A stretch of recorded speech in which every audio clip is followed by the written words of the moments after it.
It's Seeing Red, the New York Soccer Roundup. Since 2010, your weekly source for independent New York Red Bulls news and opinion.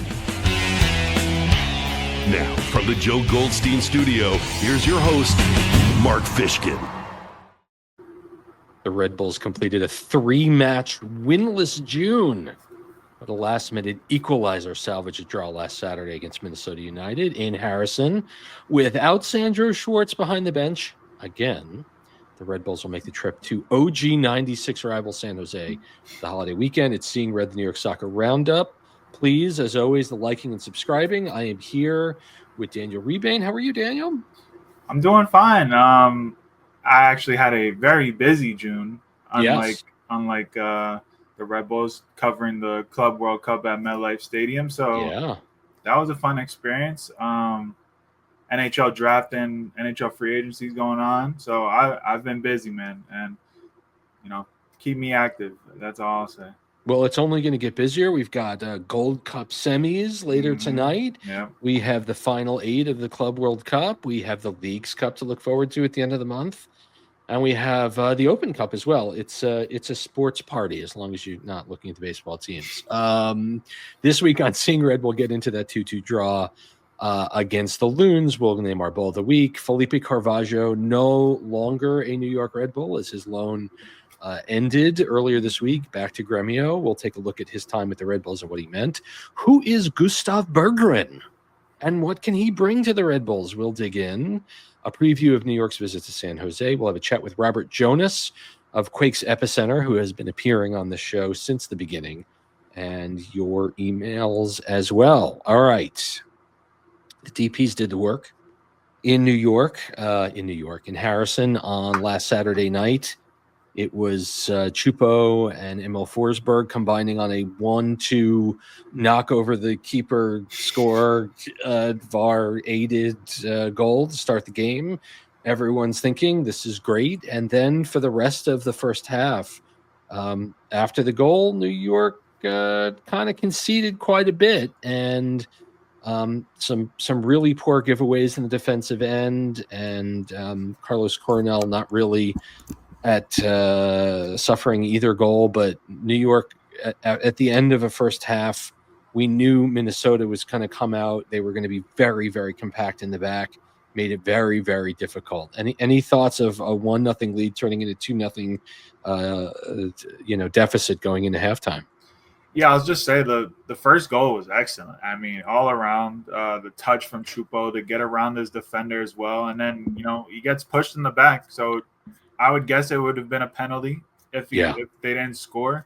Ball just falls to Emil Forsberg. Choupo takes out the goalie, like you said, and it's an easy tap in for 1-0. I thought that was really good, and Red Bull was set up for a big game potentially. But then after that, like you said, it kind of just got sloppy from Red Bull, especially those 2 goals. You just see, especially that second one, it's just like one header, and then a second ball is in the back of your net. So It just got a bit sloppy for Red Bull at the end of the first half. Yeah, and I know this team likes to play it out of the back, and I know they like to control. And I think one of the things that this team can do better, certainly, is sometime you can give up that possession just to clear the space. Yeah. And 1 or 2 balls messing around in front. And again, the second goal, coming from the right. A fortuitous rebound for Minnesota. They finished cleanly in front of the net. And New York's down 2-1, but, they were in the game and they were holding possession. And, if you're a fan of endless cycling in the corners, this was for you because up 2-1 on the road, Minnesota completely gave up all of the possession to New York, except for well-timed counters. New York finishes with 62% of the ball, 88% passing accuracy because they weren't challenged until the attacking third through much of the second half. New York outshoots Minnesota 13-3 in the second half. Not a lot of balls on frame. I think for New York, the final, it was 7 of their 21 shots reached the frame. And, Kyle Duncan got a lot of praise from Sandro Schwarz earlier today on the media call when he said that when he keeps it simple, he's a fantastic player. He's fantastic at defending. He's fantastic bringing it up, getting it out. But sometimes he said all of his defenders struggle with thinking that they're that they're playmakers. In this particular case, a picture perfect cross from Duncan onto the toe of Choupo-Mothing, who, both he and Forsberg again putting in 90-plus minute performances, and New York finds it themselves tied at 2, right on the cusp of injury time. And then at the final whistle, absolute bedlam. New York parries away a number of chances. They're breaking 3-on-1 out of their own box, and the ref, who I think was really overmatched in this game, blows the match dead. Schwarz sprints. I mean, he's got some years on that odometer, but he moved pretty quick to challenge the ref. Was immediately red carded. He'll miss San Jose on Saturday. Yeah, just talking about that final sequence. I mean, he's kind of justified in his thought, but obviously you can't be sprinting at the ref. Like, you're instantly gonna get a red card, even though it came out like he didn't curse at the ref or anything. Yeah. So it's just like, why would you stop it there? It's like 3-on-1 near midfield. It's like, I don't know. It feels a bit harsh, especially with I believe Minnesota was down on the ground multiple times in injury time. Yes. So it's like, obviously they were in the 5th minute of +4, but I feel like there was still time that you could have let that one last kind of sequence happen. So not to mention the goal scored right at 90 minutes. Yeah, exactly, that as well. And I want to get your opinion on, and I forget what minute in between the 60th and the 70th minute where Choupo gets kicked in the face in the box. Oh my God! Well, and there was no penalty. I don't know. It seems pretty clear he got kicked in the face. I don't know how you can call that any different. And other than it doesn't matter if it's intentional. Yeah. If the boot makes contact with the player's head in the box, it's a foul. You got to give that. Yeah. So very justified. Yeah. So I think, like, as you said, in the second half, it was all Red Bull. They were pushing, except for that one time where Minnesota hits the bar. Hit the bar. But yeah, they were all over Minnesota that second half, and they eventually get that equalizer, so they salvage the point. But obviously, Red Bull is going to be upset that they don't get 3 points out of this, just because of the pressure, the possession they had. They really kind of dominated this game in the ways they wanted to. So they're going to look back and see those 2 sloppy goals that they gave up. And, it's on them. It's on them. But, so 1 point is fine, I guess, in the days of summer. But, there's definitely 2 points lost in this game. For me, the game changed for New York when Victor Bogash came on. Mm-hmm. Because not just that they were pushed up, taking off Peter Stroud for Bogash, but his size really opened up the opportunities for Choupo. Yeah. Because Bogash is so big, and because there were more attacking players in the box, it just seemed like all of a sudden Minnesota had to respect what Bogash was bringing, and it really, for my money, that's what allowed Kyle the space to be able to deliver that ball. I know he's on the other side of the field, but I just kind of felt like for much of up until about the 60th minute mark, again, you had the endless cycling and Sofo not being willing to take the ball down to the goal line.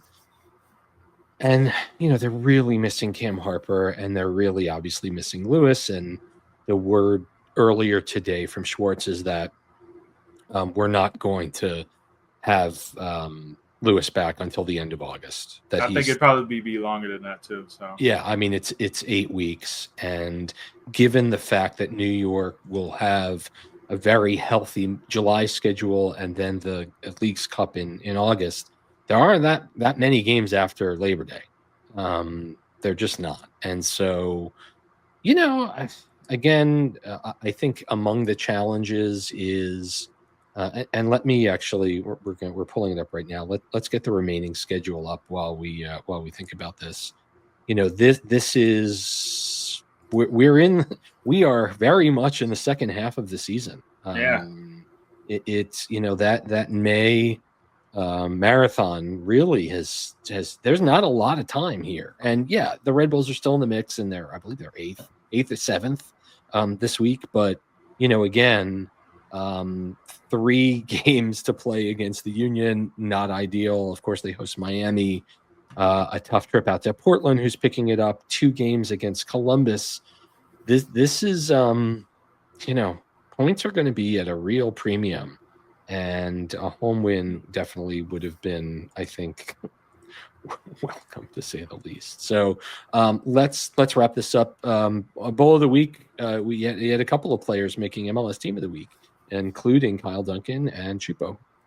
Yeah, just one quick point that to bring back to your Bogash point. I think you see the traits that interest Red Bull when they bought him. Yes. And, you know, the size, you know, his hold up ability, his pace when he tries to get in behind the defense, it's all there. I think he just needs more playing time, and that's why he looked really good when he on Sunday when he was at Red Bull 2. You subbed off in the second at halftime just for a knock on his ankle. If it was the first team, he would have been fine, would have been playing. But yeah, man, I think it's all there for him. I think with all these injuries now, I think it kind of gives him that opportunity to kind of grab that. Like you said, he kind of opened the game for Red Bull playing next to Choupo, because he can do all the running. He can do all the big body work to allow Choupo to kind of be in those little pockets of space. So I think we should start seeing Bogash a bit more. Good. I was very happy with what I saw. Onto the bowl of the week. I would say Kyle Duncan, just because I thought he had, you know, a solid game overall. Obviously, since he's come back from that injury, I've really liked what I've seen, because last year it was just like, man, I don't know if he's gonna stick around. I thought he would get traded in the offseason, because obviously he's making a lot on that wage bill. But yeah, he's having a bit of a renaissance so far this season, and obviously that game tying assist in the 90th minute, his defensive actions, his dribbling ability, it seems to coming back to him to form before he left for Belgium.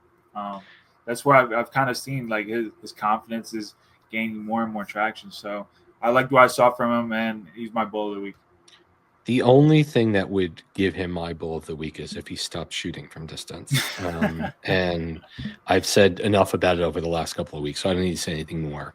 But I agree with Sandro in that, you know, play simple, keep it simple, and you're very proficient. I'm going to give mine to Choupo, involved in both of the goals. I mean, a high degree of difficulty finish at the end. Stretching every inch of that frame to nudge that ball into the net. I mean, that was among the more special moments at Red Bull Arena this year, and we've had some good moments, and it's been a good home season. They're 7-1-2 right at Red Bull Arena so far, and it's all about doing it on the road now. Okay, Duncan and Choupo, our Bulls of the week. Yeah. All right, Felipe Carballo's loan ended on June 30th. He was here for a year, and in a year, in all competitions, the final line on the Uruguayan was 17 matches, which speaks to just how injured he was. Yeah.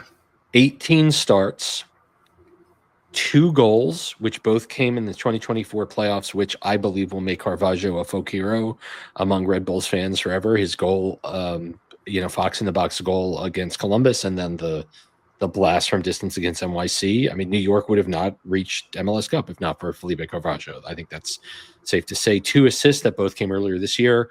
Injured a whole lot, and I think he got stepped on really bad in the game, the Eastern Conference Final at Orlando. And say what you want, but a healthy Carvalho on the field. I don't think New York concedes twice in the first 15 minutes.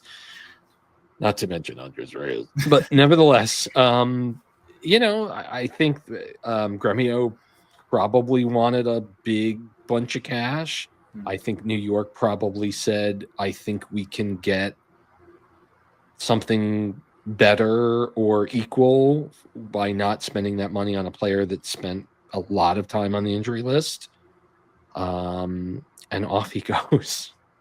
Yeah, But, I think that's the biggest downfall of Felipe Carballo, because when he was on the field, he was great. I mean, scored those 2 goals in the playoffs. He had that excellent assist early in the year. Like, nobody else would do that in the Red Bull team in center midfield. But again, best ability is availability, and you just showed those stats. Like, you're not going to pay multi-million dollars for a guy that can't stay on the field. yep.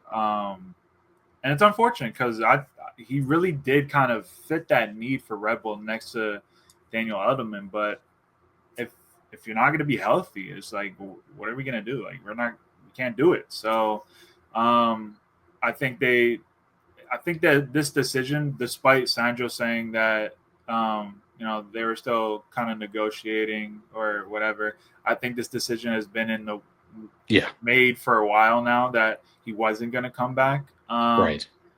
So yeah, I think he'll go on back to Gremio. I believe he'll probably go back to the Uruguayan league because I think that's where he kind of wants to end up anyway. Yeah, he wants to go home. So good for him if he could get that move, and happy for his time here. He was a major contributor to that playoff run. Fans will remember him for that NYC goal, if anything. So have a good trip back to Brazil, but we won't forget you, brother. Yeah. The summer transfer window doesn't open until the 24th. And that's so weird. That's 3 weeks away. And so New York's going to have to make do with their cup game and with their league game against Philly, deep into the end of the month. They can bring players into the club, to be fair. Yeah, they just can't play them. Yeah. Of course, we've all heard the rumors once again about Timo Werner, strong signals from folks like Tom Boger, Tommy Scoops, talking that this is going to happen. Frankly, an attacking TP triangle of Forsberg, Choupo, and Timo Werner will be very hard to not get excited about that. But there is another player that has been rumored primarily in the replacement spot for Carvalho, and that's Gustav Berggren, who is a former Swedish youth international. He's 27. He's a 6'8" player. He plays for Rakow in the Polish First Division. I am not going to pronounce the city that Rakow is in or the sponsor that Rakow is, so you'll have to excuse me. Dan, maybe you could do that for me. No, I don't even want to try that. All right. Even with me being Polish, if you don't want to try it's tough. It is the tough name. He's been there at his club since 2022. He moved for 1.5 million euros from BK Hocking of the Swedish First Division in 209 first team top league appearances at Hocking and at Rakow. He's scored 13 goals and 19 assists, but again, he's playing a defensive destroyer role. Yep. So, again, he can come and start training with New York. He just can't appear in a match until the 24th when the transfer window officially opens. So we'll see, and maybe we'll be surprised. But I think, again, I would be very excited about Timo Werner, even for the last 30% of the season and into the playoffs. You can't turn that down. Yeah, and I'll say on Rugen, you bring him in next to Daniel Edelman, and it kind of just frees up the 4 players in front of them. It's just like you can do whatever you guys want now, and it kind of helps with bringing Timo Werner. And if they continue that 4-2-3-1, where Werner would be on the left, cutting in on his right foot, using that pace down the left wing like he used to do back in the day for Leipzig. He's still a fast guy, even though he's still his injuries could pop up again. But I think him coming to MLS, expectations might be there, but I feel like they'll be less than what they were going to the Premier League, playing for Spurs. dealing with relegation like they were last year. I think a lot of that was on his shoulders, like the pressures of injuries and all that were just kind of creeping up on him. So now him coming to New York, being in MLS, obviously he's going to be one of the guys. Like there will be pressure, but I think it's just going to be less of a pressure than what it would be in the Premier League or some, Champions League team in Europe. So I expect big things. I think he could be a real impact player, especially with Lewis Morgan going down. And then his chemistry with Emo Forsberg, like Forsberg talked about. He talked to him when he went on with MLS. He was like, yeah, I was on the phone with Timo Werner 2 days ago. So their chemistry is still there. Him with Choupo-Mothing, again, that pace just allows him to run off of Choupo and kind of Choupo be in those pockets of space. And then the last spot is kind of up for grabs. Like, who's going to take it? Would it be a Mohamed Sofo? Would it be a Victor Bogash?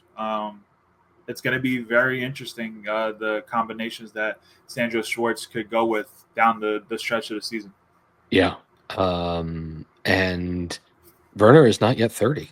I mean, and say everything you want. He's still in the prime. Yeah, he's still in his prime. Yeah, I mean, and to be fair, he will not be in a relegation battle with the New York Red Bulls. I mean, exactly. I think that can't happen. So, from what I heard, his wife would love to be in New York, and I think this is going to happen, and it's all a question of just go out there and play without pressure. Obviously, you want to perform, but don't overthink it, and just have fun.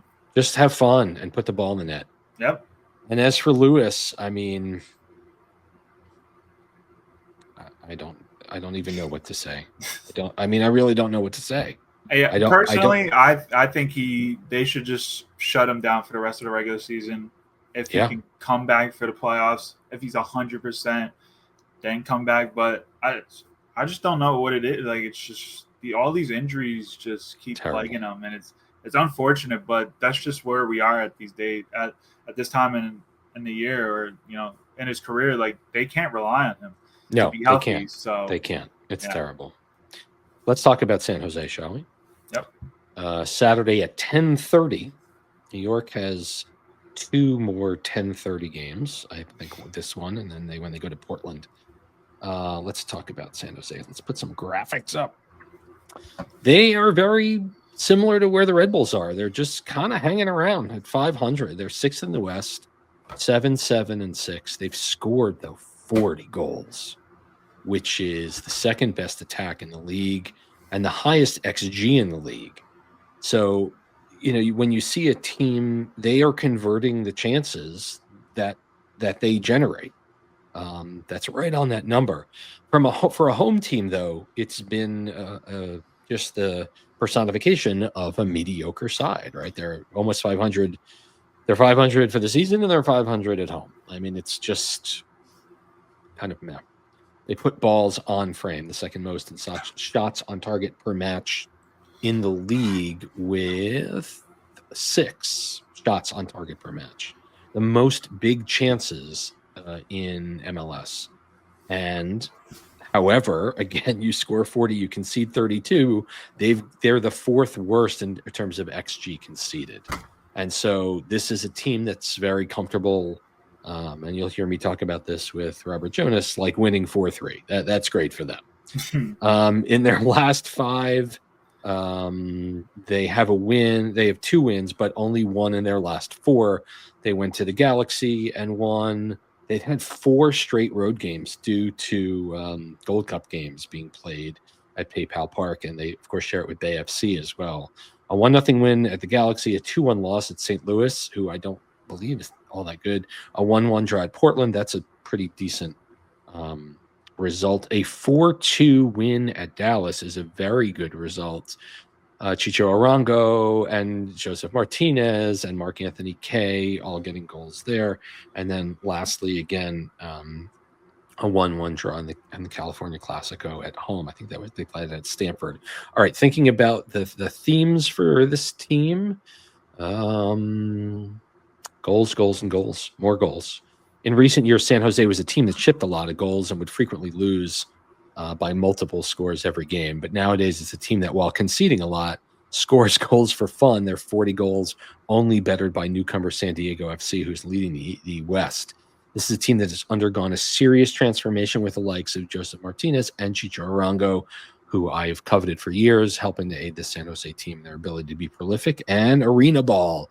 It's no secret that Bruce Arena is, at this point, one of the best coaches in MLS history. And while the new look attack has certainly helped that transformation, there's no greater impact than of Arena, who's changed the identity of the Quakes, making them a more dynamic team with wingbacks that join the attack and threaten all the time, while implementing some young players that have been the keys to the success of the team, notably 21-year-old Bo LaRue, who has started 17 to 20 games and appeared in every single one. And additionally, the defense of the Quakes is not the greatest, but they added Dave Romney to clean it up. Before we get to the history, I'll just want to say this is a team that has gone out and gotten Bruce Arena guys, a ton of guys from New England, like Mark Anthony Kaye, like Ian Harkes, like Dave Romney, like Nick Lima, like Earl Edwards Jr., the backup goalkeeper. I mean, this is Noel Buck. I mean, he brought 6 guys from the Revs over, while jettisoning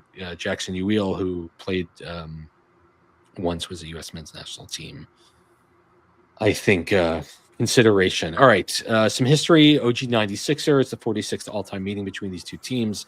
Red Bulls trail by a single game. These teams haven't played in 2 years. The last time they met was at home when Tom Barlow scored very, very late in a 1-1 draw. I'm going to say something that will have no bearing on this match when it leaves my mouth. New York has not lost to San Jose since 2016. Oh, he said it. 9 years. That's only 5 matches over 9 years. But New York is unbeaten against the Quakes in that time. That's a long time to go unbeaten, even if it's a team from the other conference. New York is kind of meh. Not good at the Quakes. 6-13-2 all time. The last time these teams played in San Jose, it was Patrick Klamala and Tom Barlow and Omir Fernandez who got the goals in a 3-1 New York win back in 2022. The all-time leading scorer against the Quakes is Amado Guevara with 4.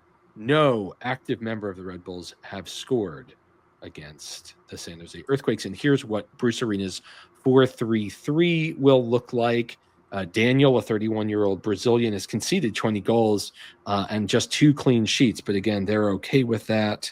On the back line, the 3 center backs, Daniel Muñoz, Dave Romney, Rodriguez, another Brazilian. The wingbacks are Victor Costa, a 30-year-old Brazilian. This is not a young team. And DeJuan Jones, former Rev, who's now 28, who has a goal and 5 assists from that right wingback position.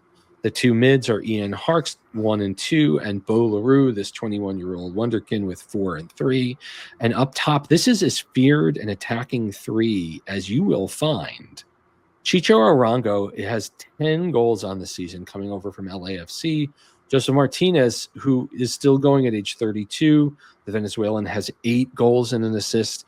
And Christian Espinosa, a 30-year-old Argentine, has 4 goals and 8 assists. So a lot of the balls are coming from the right side and finding Arango and finding Martinez on the left side of the attacking formation. And so, New York doesn't play well on the road. New York has to fly 6 hours to play this game on a holiday weekend. New York almost never plays at home on July 4th weekend. Almost never. Extremely rare that they get a home game. Usually they're in Colorado for this game. But I'm curious what you might think, sir. Well, as you said, they haven't lost in 9 years. I'm on the pod this week. All that combined, they will lose this game, apparently. Okay. According to the soccer gods, what we've seen already this season. So you said it, by the way. I didn't say it this time. Yes. But yeah, I think Espinosa has been I think, playing MVP level soccer this year. He's been excellent on that right side, and then having Arango back in the league, and playing at this type of level, I think everybody knew it would happen once he came back. And like you said, 40 goals this year. Whoa. Yeah. Oh my God. They're scoring 2 goals a game. 2 goals every game. It's chaos football, but amen. Yeah. Schwarz said earlier today that the entire team is going to have to defend at all times, and then of course watch the one-on-one challenges. And again, Schwarz won't be behind the bench because he is suspended as a result of his red card late against Minnesota. So you got a prediction for the night? Based on, again, chaos football, it's going to really come down to that Valencia versus Espinoza battle down that wing, and hope that he can kind of stifle a lot of what he does. Obviously, you're not gonna completely stop what San Jose does, right? But it's just about, can you keep up with them if they do get a goal or two, which I think Red Bull's offense has shown that they can score. But if it gets to that 3 and 4 goal mark, that's going to be really tough. But I'll say a 2-2 draw. This team won't be caught looking at the Open Cup quarterfinal, which is next Wednesday in Philly. Schwarz doesn't allow himself to think far ahead. He's not thinking about squad rotation. He made that very clear. They'll get Danny Edelman back for this game, which I think is a huge boost for New York. Big. I agree. If they concede first, it's going to be a real challenge for them to come out with 3 points. I don't know. As you said, you don't see it. I don't know if I see it. What's your final score? I said 2-2 draw. 2-2. Being a bit draw. Positive, yeah. I'll call it a 2-1 loss. I don't think it'll be a terrible thing. Losing on the road in the West is not the worst thing ever. Yeah. But the focus will very quickly turn to that quarterfinal clash in Philly. Especially the night after July 4th. Whoa. Yeah. Yes. Agreed. When we're back on Seeing Red, we're going to talk to Robert Jonas of Quakes Epicenter. So keep it here. Thanks.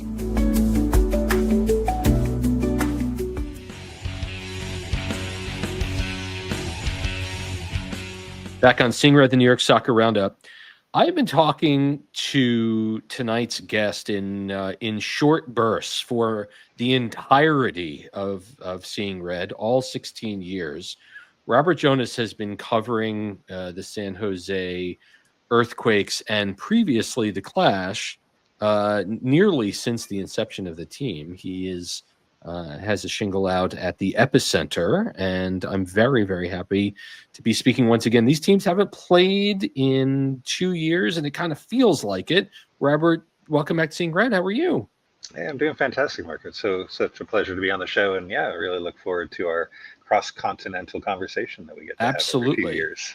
Now, to take it back to 2010, I settled a bet by actually donning a Quakes kit and putting it on social media after that horrific first year at Red Bull Arena's playoff series. I'm not going to make any such bold predictions based on the outcome of a single regular season game, but I think given these teams haven't played a lot, they're on the other ends of the country. Bruce Arena is apparently now on his 74th coaching job as coach of the Quakes. If you can give our listeners a little bit of an understanding of what does Arena look like in his advanced age as a coach? What is he bringing to the team, and just what is the overall story of the 2025 Quakes?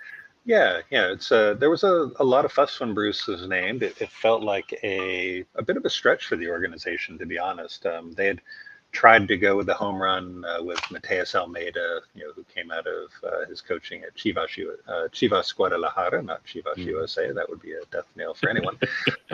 But he came in big name and couldn't really turn this franchise around. And many years of mediocrity later, they looked at Bruce Arena, the winningest coach in MLS history, and said, "All right, let's see what you can do." And one thing about Bruce, and you probably have more exposure with this with his time in New England, he has a method. He likes to use guys that know the league. He's not kind of trying to populate the roster with names you've never heard of, but guys he trusts, and that's not uncommon for coaches to do. And so he brought half of New England to San Jose with him in terms of player roster, and many of those guys are getting minutes. But they know what Bruce wants, and Dave Sarek and his chief assistant want as well. This is a team that is built around a good amount of press. They like to sort of keep things tidy in midfield. There's a lot of focus on the attack, and the Earthquakes have been very exciting to watch. They're top of the league in terms of goals scored. But they don't forget those responsibilities, and I think you can see it in the players that do have that Bruce pedigree, and guys like Ian Harkes playing in the center of midfield and providing a lot of stability. And former guys like Mark Anthony Kaye from New England and others that have sort of instilled sort of that calmness. Again, we know what we are, and we're not going to try to do more than we are. So that's been really good to see. One thing I like about Bruce is he's getting looser and looser in his age. He was kind of a bit of a handful when he was with the Galaxy and talking to folks like me and others in the media. But he's been warming up to folks in our local group, and you're starting to see a guy who probably has got his last major coaching gig going on right now, and you're really seeing if he can sort of prove everything that's sort of established his career. And he says he's not trying to prove anything, but I think he'd love to go out on a high note. If he could make San Jose into a team that actually wins something, that's going to be a pretty major achievement. For sure. I being more polite, perhaps, with members of the local press might mean that his smug factor has dropped precipitously in his advanced age. The Red Bulls have primarily been a youth-focused team over the last decade. They've taken some interesting steps in bringing in some 30-something talent. That talent is producing. It seems like kind of the older guys are the ones at the top of the production list for the Quakes as well. Yeah. Well, they've really found a way to, again, kind of take that recipe and make it make it productive. And game by game, it's these are players that are making contributions that you might not have expected otherwise. There's one young player in particular, I think, as Red Bull observers, and really any observer around MLS is not going to know who he is a player named Bo LaRue. He scored an incredible goal against the Galaxy on the weekend. He's playing essentially his first year of Major League Soccer after focusing and doing well in MLS Next last year. Bruce signed him literally days before the season began, and he's been an everyday starter for San Jose in a way none of us could have predicted. But he's just one of those many new faces in terms of the San Jose uniform that's having an effect. But he's a name to look out for as a player that I think will garner more and more attention over time. You guys kind of won the Chicho Arango lottery as he needed to depart his last club due to salary restrictions. But I mean, Arango with 10 goals and an assist on the year has been pretty phenomenal. He's a player that I've had his eye on as long as he's been in the league, and I was a little sad not to get a look at him to come east to New York. What has he meant to the squad? No, I agree with you. As someone who has observed this league for a long time, when he debuted with LAFC, you could see this was a guy that had MLS top quality kind of labeled on him, not a guy that was going to disappear after a couple of years and use MLS as a stepping stone, but someone who was going to make a career out of being in this league and being very productive in this league. In fact, if it weren't for the fact that he couldn't get salaries from teams, he'd end up going to Mexico for a little while before coming back to Salt Lake, and now he's with San Jose as their number one on the list of salaries. It's a good bit of business, for I think for Quakes observers, there was a little bit of envy in seeing what he was doing with LAFC. When he has service around him, does a great job. But he's also the kind of guy who hustles, gets stuck in at times, which is really nice to see. Doesn't just trot around the field like some of the other forwards we've seen in this league. Puts the kind of effort in that I think Bruce really appreciates, and it sort of kind of rubs off on others. And with RSL, he got a little unhappy. It was very clear he wanted to get out of there for multiple reasons. He has elaborated briefly on some, but in San Jose, you see all the smiles, and he's cheering with teammates. He's running over and kissing babies after goals, and all of the fun stuff that make Arango the kind of player that is a real good sort of figurehead for not just San Jose but even MLS. Now, the team has not, as you said, have any challenge whatsoever scoring goals. They have the second best attack in the league. In the back, it's a little bit of a different story. They're doing okay, but 32 conceded in 20 games is not what I would call necessarily a tight defense. And I guess when you're trying to win every game 4-3, I guess it's okay. But tell me a little bit about the challenges that the Quakes have had in the back. Yeah, and it stems from last year when the Quakes shipped more goals than every other MLS team combined, I believe, or something close to that. It felt like it was a really large number. Bruce has come in and said, look, we're going to go 3 in the back. We're going to really shore things up. We're going to use wing backs, but we're not going to have both aggressively attacking at every moment, and kind of shore things up with central midfield as best we can. Now, all of that has led to arguably a very dramatic improvement in terms of results. They may have given up 32 goals so far, but again, that felt like a weekly occurrence last year. So these are big steps for this team. The 3 they play in the back, a couple of them are, again, one of them is Dave Romney, a guy who's been around the league a bit and again knows what it takes to be a defender. They've got a relative youngster in Daniel Muni, who came up through the Quakes through the Super Draft, as well as another Super Draft pick that Bruce made this year in Floreali. And then a kind of flamboyant and fun Brazilian, Rodriguez, who takes every opportunity, like most Brazilians, to grab the ball and dribble up the field as fast as he can, far as he can, before hustling back and trying to play defense whenever that responsibility seems to crop up. So that rotation of center backs has at least given the Quakes some cover. And if I'll mention him because he needs to be mentioned, their goalkeeper, Danielle, if he wasn't in behind goal, if they were with their backup goalie, which they've had to do at times this season, they are shipping in that double-digit goals on a weekly basis. Danielle has been kind of an inspiration in defense, making save after save and keeping this team in games that last year, kept it close. They only lost by a goal or 2, and this year they're tying and winning games because of the effect of that goalkeeper bolstering what is a passable but not all-star level defense. The team has been like the Red Bulls, New York and San Jose have been kind of dancing around 500 for most of the season. PayPal Park hasn't exactly been a terrific home for the Quakes this year. 3-3-4 is just kind of, this is what it is. Talk to us about what the vibe has been and how perhaps the Quakes might play a little differently on the July 4th weekend. Yeah, and I think you can appreciate this. A lot of teams that are kind of trying to get on the upswing, they're trying to improve. They'll often look at their home performance, home record. They're going to make it a fortress and all that. But really, the improvements can sometimes come on the road where you don't have the distractions. There's a lot of focus. There's a lot of team building. And that's been a message I've heard from players as well. Road trips are where the team really comes together. And they've had some really impressive results away from PayPal Park. Now, come back to PayPal Park, where there's the comforts of being at home. They're still, don't necessarily come out on fire. They don't dominate teams. They're playing solidly, but not in a way that really jumps out at you. The home crowds are getting there. They've suffered from so many years of poor records and an owner that is more known for ripping the Oakland A's out of the local baseball scene, right? And trying to ship them off to Las Vegas. And for many fans, very fortunately, decided to put the Earthquakes up for sale in the last week. So there's a lot of rejoicing around that. But the fan base has suffered and the numbers have suffered accordingly. So when things are exciting, it can get really interesting. PayPal Park is a really fun soccer stadium with respect to the noises it gets. National team games have been played there recently. For sure. The crowds have been spectacular. It's been real. And BAFC, the local, the new women's team in WSL, has also been able to create quite an atmosphere. So it's possible, but again, these things have to lift each other. And I think once the Quakes show a kind of a regularity and the fans start coming back, that's where you see that home record improve.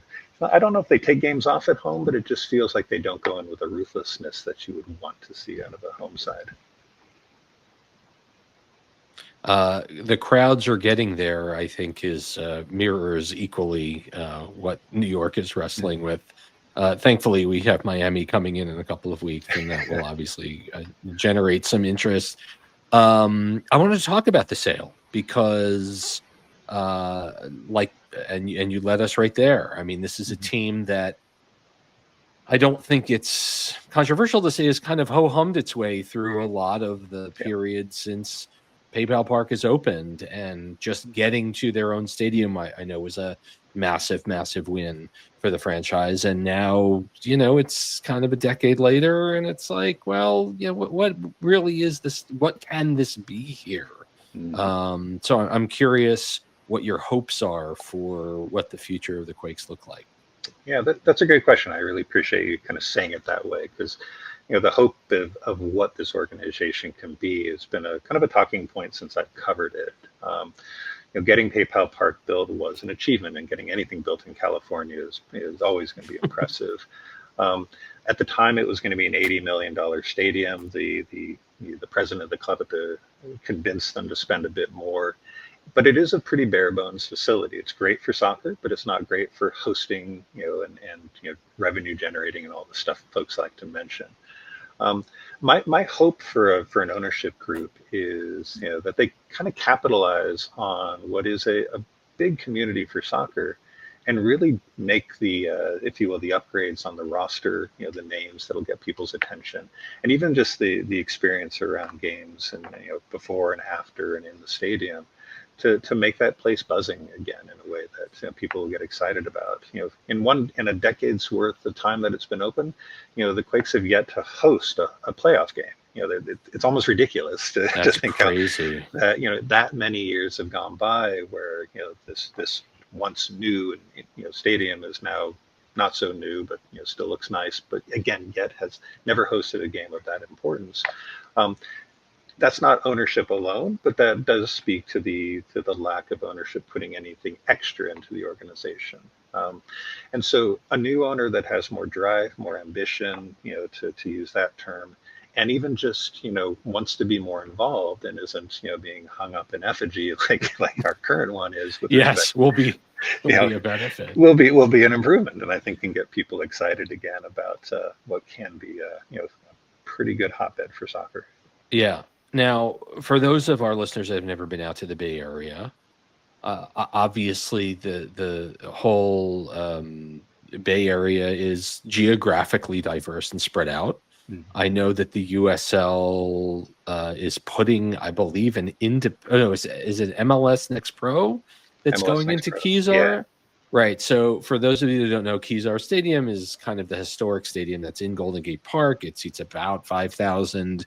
The second coming of the NASL's San Francisco Deltas played a season at San Francisco Park, won the title, and promptly folded, as the league did a few years later.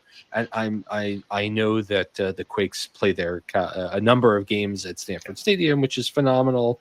And the Cali Classico is often played there, and so I'm just kind of curious the challenges of having, a small pro side in the middle of San Francisco and continuing to draw from the San Francisco market down the peninsula. Yeah, and it's been kind of speaking to the Earthquakes into that ecosystem of teams. Oakland roots over and across the bay, and not too far out, Sacramento Republic, Monterey as another USL championship club just over the hills. So you've got a lot of soccer clubs in kind of in a metro area, and again, not too dissimilar to what you might find where you are. Sure. The San Jose Earthquakes, it's an interesting organization in that you could call them top dogs because there is no other MLS team nearby, but they don't always act like the top dog. They don't act like the destination club. They've gone through these iterations where they speak of being the Bay Area's club, and then they entrench in being San Jose and sort of arguably piss off a fan base of folks that are willing to come down the peninsula to come to games, or willing to drive down and tailgate ahead of a match at PayPal Park from these other communities that are also large and very soccer motivated and soccer oriented. That's another thing a new owner can maybe look at. Can San Jose support the Bay Area as a professional team? I think the short answer is yes. Now they don't have to have fans from everywhere to be that team, but Right. instead of sort of ignoring those areas and ways that have happened of recent past, that would go a long way to really cementing themselves as that that marquee team in the Bay Area. And it's a stadium of 18,000 should be, well, I know what we're talking about here, but a stadium of 18,000 doesn't feel very difficult to fill with a metro population that we have in the Bay Area of multi-millions. But again, seeing it half fill on a game day is not an uncommon experience. Again, because I think there's this sort of being lost in the shuffle of a larger area and not kind of taking on the responsibility that's needed to be noticed in such an area where sports is such a big deal. Yep, I feel you, literally. Yes, I'm sure you did. It's always great to talk to Robert Jonas, who's been covering the Quakes as long as anyone. Robert, thank you so much for stopping by Seeing Red today. Appreciate it. Hey, anytime. All right, we've got your emails coming up after this short break, so keep it here.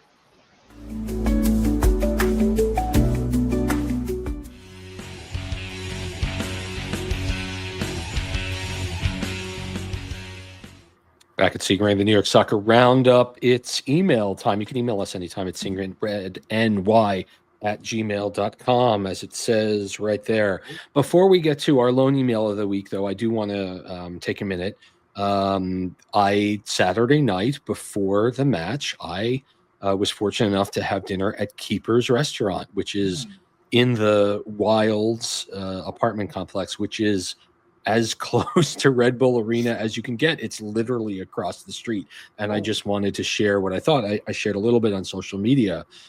This was a very, very cool bistro-like experience with a bar in the front, very clean, very airy, huge windows.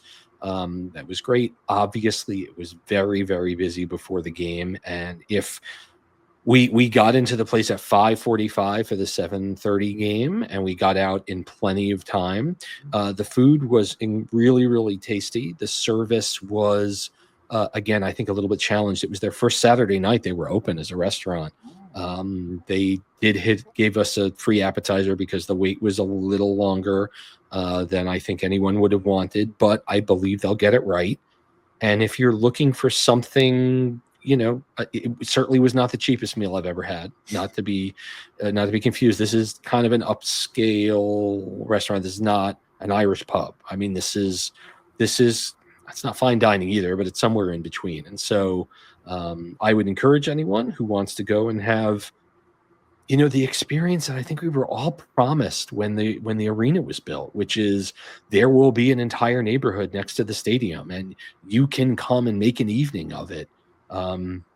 Not to take anything away from anything that's happening in Newark, not to take anything away from the other restaurants that are maybe a little closer to the PATH station, but this was a real pleasant surprise. And for me, it was kind of like the realization of what the arena district, what the Riverbend district really was supposed to be. They need more casual dining experiences so you can show up 2 hours before the game and and have a nice meal and then stroll on in and watch the match. By the time we left, it probably were a little bit like 10 minutes after 7, the place was jammed. It was really popping. The bar scene was really popping. It may not be for everyone. It's certainly loud in there, but the service was very polite and nice and friendly, and that'll certainly keep people coming back. So, yeah, no, it was very cool. And again, I'm not advocating, you have to attend. They're not paying me, but I just thought I would just share that, like, this is kind of what this was supposed to be, which is, someday there'll be a movie theater and you can show up at 2 p.m. and go watch a movie and then go have a meal and then go to the game. Like, so with that, thank you for listening. Might have to check it out. Yeah, Nick Faracci, who has been listening and writing to the show since its first year in 2010, when Dan was just a wee lad, said, "Greetings, master of soccer podcastings." How about a little more alternative history, as it's a team isn't that exciting right now? I mean, I think Saturday night was exciting. It was frustrating, but it was exciting. First, if you could sign any previous franchise player from whatever point in their career to this team right now, who would it be? Second, what successful franchise player do you think would not do well in our current system? Dan, I'm going to open this up to you first.